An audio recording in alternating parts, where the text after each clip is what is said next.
Abu Huraïra, que Dieu soit satisfait de lui, raconte que le saint prophète Muhammad, paix et bénédiction de Dieu soit sur lui, a dit « Dieu le Tout-Puissant déclare, tous les actes de l'homme sont accomplis pour sa propre personne, à l'exception du jeûne qui est pour moi et j'en suis la récompense.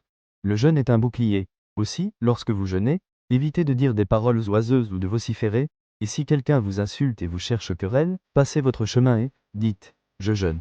Par celui qui tient la vie de Muhammad entre ses mains, Allah apprécie davantage l'haleine du jeûneur que le parfum du musc. Celui qui jeûne éprouve deux joies, la première lorsqu'il rompt son jeûne et la deuxième lorsqu'il rencontre son Seigneur en raison de son jeûne. Bukhari Kitabu Somme. Ce hadith est l'un des plus profonds concernant la pratique spirituelle en islam. Il s'agit d'un hadith Qudsi, une parole divine rapportée par le prophète, ce qui lui confère une dimension mystique et intime particulière. Voici une analyse structurée pour en saisir la richesse. 1. La spécificité du jeûne. Il est pour moi. Dans l'islam, la prière, l'aumône ou le pèlerinage sont des actes visibles. Le jeûne, en revanche, est une adoration invisible. Personne ne peut savoir avec certitude si vous jeûnez réellement, à part Dieu. L'absence d'ostentation. C'est le seul acte où l'ego ne peut pas facilement s'immiscer pour chercher l'approbation des autres. La récompense, en disant « J'en suis la récompense », Dieu indique que le salaire du jeûneur n'est pas seulement le paradis ou des mérites chiffrés, mais la proximité divine elle-même. 2. Le concept du « bouclier » al-Junna.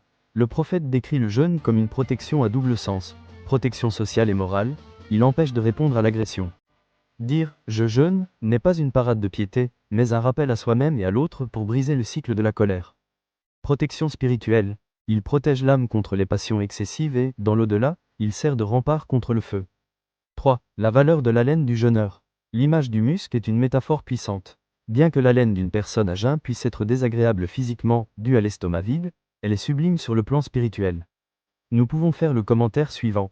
Cela nous enseigne que ce qui peut paraître une épreuve ou une laideur, aux yeux du monde est une parure auprès de Dieu dès lors que c'est le résultat d'un sacrifice sincère. 4. La psychologie des deux joies.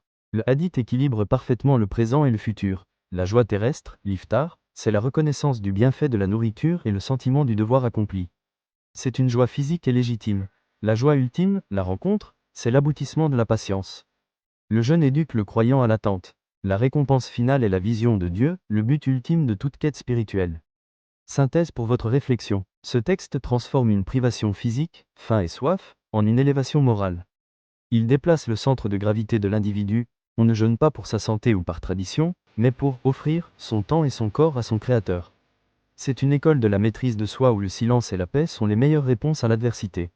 Merci d'avoir ces quelques minutes de votre temps pour suivre cette analyse du hadith. Dieu voulant, demain pour une autre analyse. Bonne suite de Ramadan.